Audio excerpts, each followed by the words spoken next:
사도신경으로 우리 신앙을 고백하겠습니다. 나는 전능하신 아버지 하나님 천재 창조주를 믿습니다. 나는 그의 유일하신 아들 우리 주 예수 그리스도를 믿습니다. 그는 성령으로 잉태되어 동정녀 마리아에게서 나시고 본디오 빌라도에게 고난을 받아 십자가에 못 박혀 죽으시고 장사된 지 사흘 만에 죽은 자 가운데서 다시 살아나셨으며 하늘에 오르시어 전능하신 아버지 하나님 우편에 앉아 계시다가 거기로부터 살아있는 자와 죽은 자를 심판하러 오십니다. 나는 성령을 믿으며 거룩한 공교회와 성도의 교제와 죄를 용서받는 것과 몸의 부활과 영생을 믿습니다. 아멘. 하나님께서 오늘 우리에게 주시는 말씀은 에스겔 21장입니다. 구약 성경 1179쪽 에스겔 21장 말씀을 교독하겠습니다. 또 여호와의 말씀이 내게 임하여 이르시되 인자야 너는 얼굴을 예루살렘으로 향하며 성소를 향하여 소리내어 이스라엘 땅에게 예언하라. 이스라엘 땅에게 이르기를 여호와의 말씀에 내가 너를 대적하여 내 칼을 칼집에서 빼어 의인과 악인을 내게서 끊을지라. 내가 의인과 악인을 내게서 끊을 터이므로 내 칼을 칼집에서 빼어 모든 육체를 남에서 붓까지 치리니 모든 육체는 다 여호와가 내 칼을 칼집에서 빼는 줄을 알지라. 칼이 다시 꽂히지 아니하리라 하셨다 하라. 인자야 탄식하되 너는 허리가 끊어지듯 탄식하라. 그들의 목전에서 슬피 탄식하라. 그들이 네게 묻기를 네가 어찌하여 탄식하느냐 하거든 대답하기를 재앙이 다가온다는 소문 때문이니 각 마음이 녹으며 모든 손이 약하여지며 각 영이 쇠하며 모든 무릎이 물과 같이 약해지리라. 보라 재앙이 오나니 반드시 이루어지리라. 주 여호와의 말씀이니라 하라. 여호와의 말씀이 또 내게 임하여 이르시되 인자야 너는 예언하여 여호와의 말씀을 이같이 말하라. 칼이여 날카롭고도 빛나도다. 그 칼이 날카로움은 죽임을 위함이요 빛남은 번개같이 되기 위함이니 우리가 즐거워하겠느냐. 내 아들의 규가 모든 나무를 업신여기는도다. 그 칼을 손에 잡아 쓸만하도록 빛나게 하되 죽이는 자의 손에 넘기기 위하여 날카롭고도 빛나게 하였도다 하셨다 하라. 인자야 너는 부르짖어 슬피 울지어다. 이것이 내 백성에게 임하며 이스라엘 모든 고관에게 임함이로다. 그들과 내 백성이 함께 칼에 넘긴 바 되었으니 너는 내 넓적다리를 칠지어다. 이것이 시험이라. 만일 업신여기는 규가 없어지면 어찌할까. 주 여호와의 말씀이니라. 그러므로 인자야 너는 예언하며 손뼉을 쳐서 칼로 두세 번 거듭쓰이게 하라. 이 칼은 죽이는 칼이라. 사람들을 둘러싸고 죽이는 큰 칼이로다. 내가 그들이 낙담하여 많이 엎드러지게 하려고 그 모든 성문을 향하여 번쩍번쩍하는 칼을 세워 놓았도다. 오호라 그 칼이 번개 같고 죽이기 위하여 날카로웠도다. 칼아 모이라. 오른쪽을 치라. 대열을 맞추라. 왼쪽을 치라. 향한 대로 가라. 나도 내 손뼉을 치며 내 분노를 다 풀리로다. 나 여호와가 말하였노라. 여호와의 말씀이 내게 임하여 이르시되 인자에 너는 바벨론 왕의 칼이 올 두 길을 한 땅에서 나오도록 그리되 곧 성으로 들어가는 길 어귀에다가 길이 나뉘는 지시표를 하여 칼이 암몬 족속의 랍바에 이르는 길과 유다의 견고한 성 예루살렘에 이르는 길을 그리라. 바벨론 왕이 갈렛길 곧 두 길 어귀에 서서 점을 치되 화살들을 흔들어 우상에게 묻고 희생 제물의 간을 살펴서 오른쪽에 예루살렘으로 갈 점괘를 얻었으므로 공성토를 설치하며 입을 벌리고 죽이며 소리를 높여 외치며 성문을 향하여 공성토를 설치하고 토성을 쌓고 사다리를 세우게 되었나니 전에 그들에게 맹약한 자들은 그것을 거짓 점괘로 여길 것이나 바벨론 왕은 그 죄악을 기억하고 그 무리를 잡으리라. 그러므로 주 여호와께서 이같이 말씀하셨느니라. 너희의 악이 기억을 되살리며 너희의 허물이 드러나며 너희 모든 행위의 죄가 나타났도다. 너희가 기억한 바 되었은즉 그 손에 잡히리라. 너 극악하여 중상을 당할 이스라엘 왕아 네 날이 이르렀나니 곧 죄악의 마지막 때이니라. 주 여호와께서 이같이 말씀하셨느니라. 관을 제거하며 왕관을 벗길지라. 그대로 두지 못하리니 낮은 자를 높이고 높은 자를 낮출 것이니라. 내가 엎드러뜨리려니와 이것도 다시 잊지 못하리라. 마땅히 얻을 자가 이르면 그에게 주리라. 인자야, 너는 주 여호와께서 암몬 족속과 그의 능력에 대하여 이같이 말씀하셨다고 예언하라. 너는 이르기를 칼이 뽑히도다, 칼이 뽑히도다. 죽이며 멸절하며 번개같이 되기 위하여 빛났도다. 네게 대하여 허무한 것을 보며 네게 대하여 거짓 복수를 하는 자가 너를 중상당한 악인의 목 위에 두리니 이는 그의 날 곧 죄악의 마지막 때가 이름이로다. 그러나 칼을 그 칼집에 꽂을지어다. 네가 지음을 받은 곳에서 네가 출생한 땅에서 내가 너를 심판하리로다. 내가 내 분노를 네게 쏟으며 내 진노의 불을 네게 내뿜고 너를 짐승 같은 자 곧 멸하기에 익숙한 자의 손에 넘기리로다. 네가 불의 섭과 같이 될 것이며 내 피가 나라 가운데에 있을 것이며 내가 다시 기억되지 못할 것이니 나 여호와가 말하였음이니라 하라. 아멘. 하나님께서 에스겔을 통해서 계속 말씀하고 계십니다. 오늘 본문에도 보면 여호와께서 나에게 말씀하셨다. 여호와께서 인자는 에스겔을 말하죠. 에스겔에게 말씀해 주셨다. 그렇게 여러 번 기록하고 있습니다. 이 말씀은 에스겔이 그저 자기 생각이나 자기 의견을 말하는 그런 내용이 아니라는 겁니다. 하나님의 말씀이다 하는 것을 다시 한번 기억해야 합니다. 1절, 2절 우리 함께 읽겠습니다. 또 여호와의 말씀이 내게 임하여 이르시되 인자야 너는 얼굴을 예루살렘으로 향하며 성소를 향하여 소리를 내어 이스라엘 땅에게 예언하라. 아멘. 또 여호와의 말씀이 내게 임했다. 하나님의 말씀이 반복적으로 임하죠. 한 번 말씀하시고 중단하시는 하나님이 아니세요. 날마다 순간순간마다 주의 백성들에게 필요한 말씀들을 하나님께서 주십니다. 그런데 인자야 넌 얼굴을 예루살렘으로 향하라. 지금 인자 에스겔이 있는 장소는 바벨론입니다. 바벨론에서 예루살렘까지는 수천 킬로가 되는 먼 지역에 있는데 방향을 그쪽으로 향하라고 하는 겁니다. 왜냐하면 지금 이 말씀은 1차적으로 바벨론에 있는 에스겔과 그의 백성들을 위한 말씀이기도 하지만 그러나 본질적으로는 저기 멀리 있는 예루살렘 성읍의 사람들, 남유다 백성들을 향한 말씀이기 때문에 그렇습니다. 이스라엘 땅에게 예언하라. 지금 에스겔은 포로로 잡혀왔습니다. 포로로 크게 3번에 걸쳐서 포로가 이제 잡혀오게 되는데 BC 597년에 이 에스겔은 붙잡혀왔고 지금 이 예언의 말씀을 하는 것은 5년, 6년 그 바벨론 땅에서 거주한 그 정도 되는 시기에 말씀을 전하고 남유다가 완전히 멸망하는 것은 BC 586년입니다. 그러니까 지금 이 에스겔이 말씀을 선포할 때는 마지막 왕, 남유다의 마지막 왕이었던 시드기야가 통치하던 시기입니다.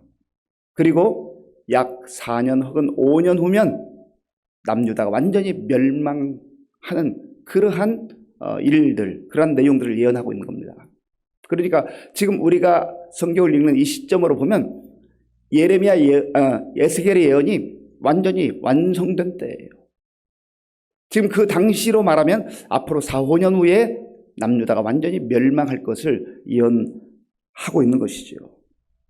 그러면 하나님께서 이 에스겔을 통해서 지금 남유다, 특별히 예루살렘 성읍에 있는 사람들에게 예언한 내용은 무엇입니까?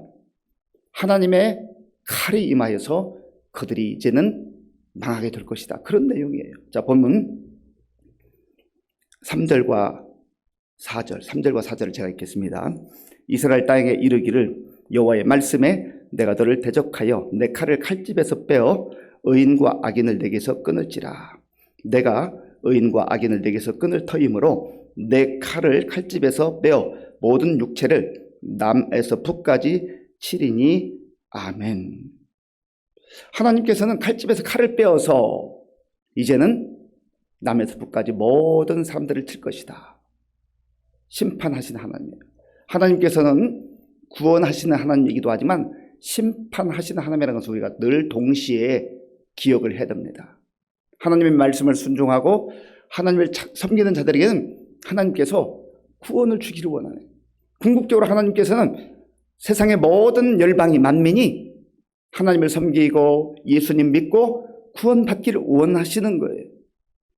구원의 말씀을 선포하지만 그러나 그 구원의 복음의 말씀을 받지 않는 자들에게는 언젠가 반드시 하나님이 정한 때에 칼집을 열어서 칼을 빼어서 심판하는 때가 올 것이다. 그러면 악인만 끊으셔야 된다고 말씀하시는데 왜 여기에서 악인과 의인을 끊겠다고 말씀하시는가? 의인도 심판의 대상이란 말인가? 그것은 아닙니다. 악인들로 인하여서 심판의 때가 오면 이제 가시적으로 남쪽 유다가 멸망하게 될 때 그곳에서도 소수의 하나님을 경외하며 섬기는 무리들이 있는데 그들 역시 나라가 멸망하는 하나님의 심판의 그 아픔과 고통을 당할 수밖에 없다고 하는 겁니다. 그것을 말씀하고 있는 것이죠. 그리고 하나님께서는 이제 심판의 때, 궁극적으로 하나님의 심판의 때가 되면 그 칼을 칼집에 꽂지 않겠다 그렇게 말씀하세요. 그러니까 하나님의 심판이 이르기 전에 하나님께 돌아오라 하는 구원의 메시지이기도 한 겁니다. 하나님의 심판을 말씀하시는 이유가 뭐겠어요? 아직 기회가 있고 아직 말씀을 들을 수 있는 그 시간이 있다고 한다면 돌아오는 자는 구원해 주시겠다는 하나님의 그 안타까워하는 마음이 있는 것 아니겠어요? 그래서 하나님은 에스겔에게 너가 탄식하라 통곡하라 말씀하십니다. 자, 본문 6절 말씀 7절 말씀 6절 7절을 제가 읽겠습니다. 인자야 탄식하되 너는 허리가 끊어지듯 탄식하라. 그들의 목전에서 슬피 탄식하라. 그들이 내게 묻기를 내가 어찌하여 탄식하느냐 하거든 대답하기를 재앙이 다가온다는 소문 때문이니 각 마음이 녹으며 모든 손이 약하여지며 각 영이 쇠하며 모든 무릎이 물과 같이 약해지리라. 보라 재앙이 오나니 반드시 이루어지리라. 주 여호와의 말씀이니라 하라. 아멘. 탄식하라. 이 에스겔에게 백성들 앞에서 통곡하라는 거예요. 통곡하라. 세상이 무너지는 것 같은 그런 아픔으로 통곡하라. 지금 가족들이 다 멸망하는 그 시기가 올 터인데 탄식하라. 이 탄식하라고 명령하시는 하나님의 마음은 얼마나 아팠을까.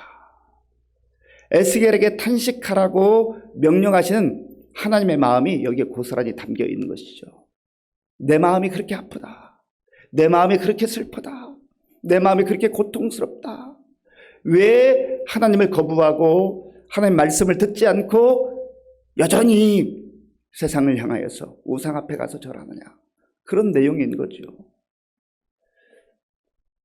저는 자녀들을 키우면서 아버지 하나님의 마음을 세월이 흘러갈수록 조금씩 경험하게 됩니다. 아, 이게 아버지의 마음이구나. 자녀들을 양육하다 보면 얼마나 사랑스러워요. 빵긋 웃는 모습만 봐도 정말 너무너무 좋습니다. 행복하죠.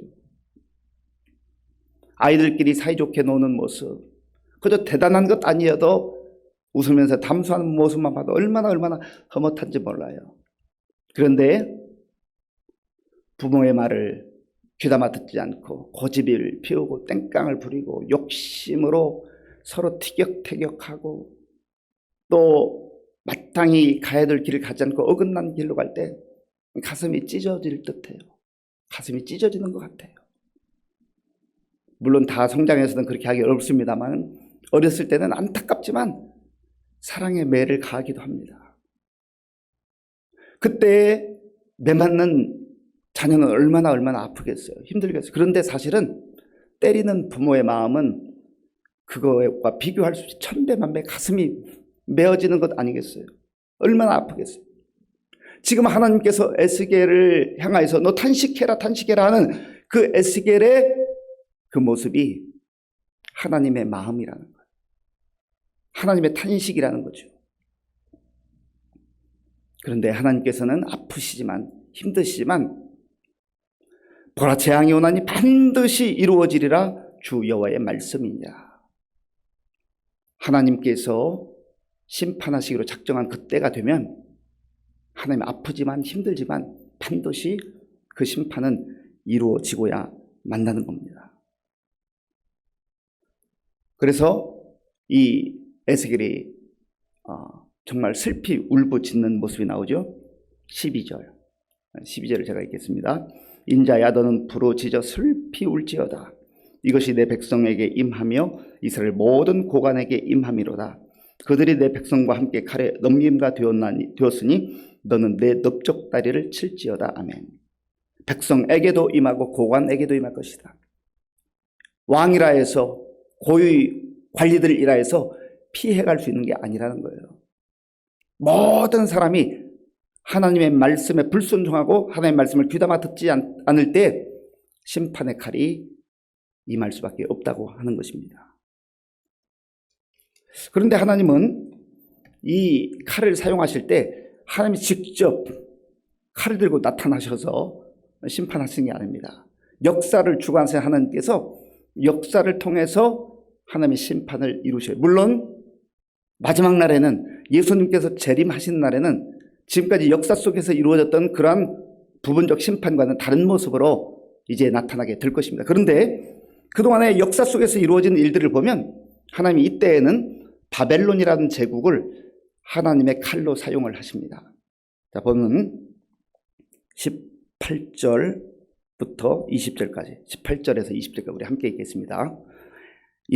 여호와의 말씀이 내게 임하여 이르시되 인자야 너는 바벨론 왕의 칼이 올 두 길을 한 땅에서 나오도록 그리되 그 성으로 들어가는 길 어귀에다가 길이 나뉘는 지시표를 하여 칼이 암몬 족속의 라빠에 이르는 길과 유다의 견고한 성 예루살렘에 이르는 길을 그리라. 아멘. 여호와의 말씀이 임하였는데 이제 바벨론 왕의 칼이 하나님께서 그 앞에서 말씀하셨던 그 칼은 바벨론 제국을 통하여서 이스라엘 백성들을 치는 칼입니다. 그리고 이 바벨론 왕은 그 중요한 지점에 이르러서 라빠로 갈 것인가. 이 라빠라고 하는 것은 암몬 족속의 지역에 있는 그런 땅입니다. 그리고 예루살렘으로 갈 것인가. 점괘를 사용해서 이쪽으로 갈 것인가 저쪽으로 갈 것인가. 자기들이 섬기는 우상 앞에 그 방향을 알려달라고 한다는 거죠. 그러니까 이 바벨론 왕은 사실은 자기들의 방식에 따라 자기들의 어떤 그 종교적 방식을 취하여서 점괘를 쳤는데 그 방향이 예루살렘으로 향했다는 거예요. 그리고 예루살렘 오게 됐어요. 그러니까 이들은 그저 자기들의 방식으로 그렇게 전쟁을 치르기도 하고 방향을 잡기도 하지만 그 모든 것까지도 하나님의 주권하에 있다라는 거예요. 지금은 현재 바벨론 제국을 통하여서 하나님의 칼이 임하게 되겠지만 그러나 바벨론이 아무리 거대한 세력이라 해도 그들도 결국은 하나님의 주권하에 있다는 것을 말씀하고 있는 것이죠. 그리고 이 바벨론을 통하여서 머지않은 시간에 남유다가 멸망하게 되는 것이죠. 그러나 하나님은 이러한 심판의 시기에도 역시 희망의 말씀을 주세요. 소망을 허락해 주세요. 그 내용이 26절과 27절에 있습니다. 26절, 27절입니다. 주 여호와께서 이같이 말씀하셨느니라. 관을 제거하며 왕관을 벗길지라. 그대로 두지 못하리니 낮은 자를 높이고 높은 자를 낮출 것이니라. 내가 엎드러뜨리려니와 이것도 다시 잊지 못하리라. 마땅히 얻을 자가 이르면 그에게 주리라. 아멘.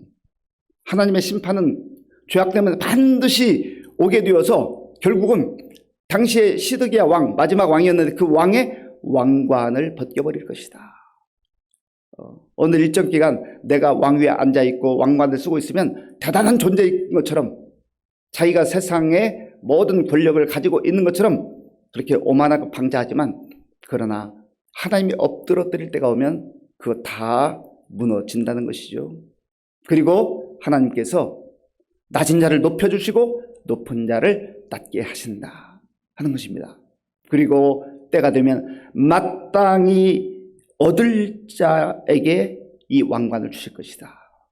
이 심판의 메시지 속에도 마땅히 얻을 자, 언젠가 이 시점으로 오시겠다고 약속하셨던 그 메시아가 오게 되면 진짜 왕관을 메시아에게 주신다 그 말이에요.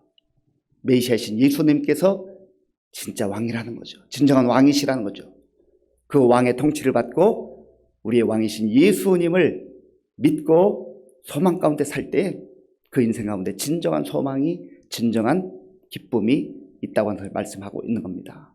사랑하는 성도 여러분, 오늘 우리가 이 말씀을 읽으면, 묵상하면, 들으면 참 마음이 답답함도 느낍니다. 그러나 하나님께서 궁극적으로 심판을 끊임없이 말씀하시지만 그 심판의 이면에는 하나님을 경외하는 자들에게 주시는 약속, 소망의 말씀이 있는 거예요. 예수 믿는 자들에게 구원의 확증을 허락해 주시는 것이죠. 그래서 우리가 때로는 예수 믿는 길이 외롭기도 하고 참 답답할 때도 있지만 이 소망의 말씀을 붙들고 묵묵히 가는 것입니다. 예수님께서 십자가의 길을 걸으셨던 것도 마찬가지예요. 우리의 구원을 이루시기 위해서, 하나님의 심판을 면하는 길을 열어주시기 위해서 그 길을 가신 것이죠. 그래서 우리도 오늘 이 말씀을 마음에 간직하며 마땅히 얻을 자에게 주신 복음의 약속, 구원의 약속을 믿고 살아가는 것입니다. 이 말씀 마음에 간직하시고 확신 있게 살아가실 뿐만 아니라 아직도 기회가 있잖아요. 하나님의 진노와 심판이 이르기 전에 우리 주변 사람들에게 복음을 증거함으로 그들도 하나님의 구원의 대열에 함께 올라서 영생에 대한 소망, 구원에 대한 소망으로 살아갈 수 있는 이 복음을 전하는 저와 여러분들이 될 수 있기를 바랍니다. 아버지 하나님 감사합니다. 하나님께서는 아픈 마음으로 탄식하는 심정으로 에스겔에게 남유다 백성들을 향하여서 예언하라 말씀하셨습니다. 아버지 하나님, 이 말씀은 오늘 우리에게도 통일하게 적용되는 말씀인 줄로 믿습니다. 예수님 안에서 구원의 확신을 가지고 믿음으로 살게 하시고 또 우리 주변에 있는 사람들에게 이 복음의 소식을 증거하며 살아갈 수 있도록 인도하여 주시옵소서. 예수님의 이름으로 기도하옵나이다. 아멘. 주기도문으로 예배를 마치겠습니다. 하늘에 계신 우리 아버지, 아버지의 이름을 거룩하게 하시며 아버지의 나라가 오게 하시며 아버지의 뜻이 하늘에서와 같이 땅에서도 이루어지게 하소서. 오늘 우리에게 일용할 양식을 주시고 우리가 우리에게 잘못한 사람을 용서하여 준 것 같이 우리 죄를 용서하여 주시고 우리를 시험에 빠지지 않게 하시고 악에서 구하소서. 나라와 권능과 영광이 영원히 아버지의 것입니다. 아멘. 먼저 슬픈 소식을 전하게 되었습니다. 우리 이주리 집사님의 부친께서 그동안 투병 중이셨는데 주일 밤에 하나님의 부름을 받았습니다. 어저께 윤영일 집사님도 베트남으로 출국했는데 아직 자세한 장례 일정은 제가 듣지는 못했습니다만은 유가족들을 위해서 기도해 주시기 바랍니다. 오늘 우리에게 주신 말씀을 생각하면서 하나님의 심판의 날은 반드시 온다. 세상의 고관이라 할지라도 떵떵거리며 사는 것 같아도 하나님의 심판의 날에 오면 피할 길이 없습니다. 그러나 하나님은 복음의 말씀을 듣고 예수님 믿는 자들에게 주시는 영생에 대한 소망, 구원에 대한 약속이 있는 것이죠. 이 말씀 따라 우리가 담대하게 오늘도 살 수 있도록 기도하시고 나라와 민족을 위해서 또 지도자들을 위해서 기도해 주시기 바랍니다. 지도자의 중요성을 알잖아요. 우리 교회와 우리 성도님들을 위해서 기도할 때 어르신들과 또 많은 환우들이 계십니다. 환우들을 위해서 기도해 주시고 다음 세대에 위해서 기도해 주시기 바랍니다. 대신방이 계속되고 있는데 이번 주간 시무장님들, 원로장님들, 은퇴장님들 가정에서 신방합니다. 위해서 기도해 주시기 바라고요. 또 군복무 중인 우리 청년들 그리고 지금도 곳곳에다가 복음전하는 선교사님들 위해서 기도하겠습니다. 아버지 하나님 감사합니다. 하나님께서 은혜를 베풀어 주셔서 오늘도 우리에게 새날을 주시고 하나님의 말씀을 듣고 기도할 수 있도록 인도하여 주셔서 감사합니다. 하나님께서는 시마다 때마다 택한 백성들에게 하나님의 말씀을, 복음의 말씀을 끊임없이 들려주셨지만 저들이 하는 말씀을 거부하고 결국은 끝내 거부하다가 하나님의 진노와 심판을 당한 것을 보게 됩니다. 하나님 어떤 사람들은 높은 자리에 있다고, 세상의 권력을 가지고 있다고, 왕이라고 무엇이든지 자기들 마음대로 될 줄 알았지만, 그러나 만왕의 왕이신 하나님께서 심판하시는 날이 되면 그 모든 왕관을 다 벗겨버리시고 이제 결국은 하나님의 진노와 심판이 임할 수밖에 없다는 말씀해 주십니다. 그러나 하나님 아버지여, 또한 어떠한 상황 속에서도 하나님께서 복음을 듣고 하나님의 말씀에 순종하는 자들, 예수 믿는 자들이 허락하신 영생에 대한 소망이 있는 것을 또한 말씀해 주시니 감사합니다. 하나님, 우리가 정말 복음의 배열에 서서 이 약속의 말씀을 가지고 하나님 나라를 향하여 한 걸음 한 걸음 갈 수 있는 것이 얼마나 감사한 일인지 알 수 없겠습니다. 하나님, 그러나 우리가 복음의 기쁨과 감격으로 살 것만 아니라 아버지, 우리 주변에 아직도 하나님을 알지 못하는 자들에게 기회가 있을 때 저들을 위해서 눈물로 탄식하며 기도하게 하시고 또한 저들이 정말 주께로 돌아오는 그 날이 임할 수 있도록 주님, 우리가 힘써 기도할 수 있도록 은혜를 주시옵소서. 아버지 하나님, 오늘도 나라와 민족을 위해서 또 우리 교회와 성도를 위해서 우리의 가정과 자녀들을 위해서 기도할 때 하나님의 기도를 응답하여 주시옵소서. 아버지 하나님, 우리 이기를 사랑하는 아버지를 먼저 참 아픔과 슬픔 가운데 있습니다. 주여 불쌍히 여겨주시고 우리 모든 영가족들 하나님 위로해 주시고 진행된 삶의 전차 가운데 하나님의 위로와 하나님 무엇인지